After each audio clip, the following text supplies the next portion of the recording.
તો વાત કરીએ વડોદરાની, તો વડોદરાના સુપ્રસિદ્ધ નવરાત્રી ફેસ્ટિવલ આજે પણ નવલખી મેદાનમાં ભવ્ય આયોજન સાથે ભૂમિપૂજન કરવામાં આવ્યું। આયોજક મયંક પટેલે જણાવ્યું કે આ વર્ષે એક સાથે 75,000 ખેલૈયાઓ ગરબા રમી શકે તેવી વિશાળ વ્યવસ્થા ઊભી કરવામાં આવશે।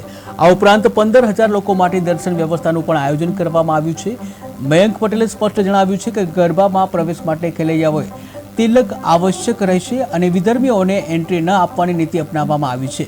ત્યારે સુરક્ષાના ભાગરૂપે મહિલા સુરક્ષા ગાર્ડ પણ તૈનાત કરવામાં આવી છે।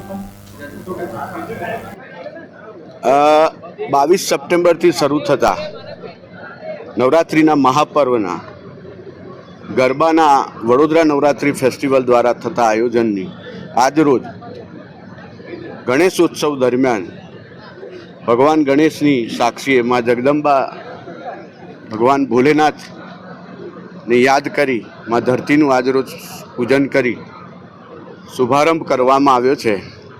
અને મેઘરાજા પણ જ્યારે આ પૂજાથી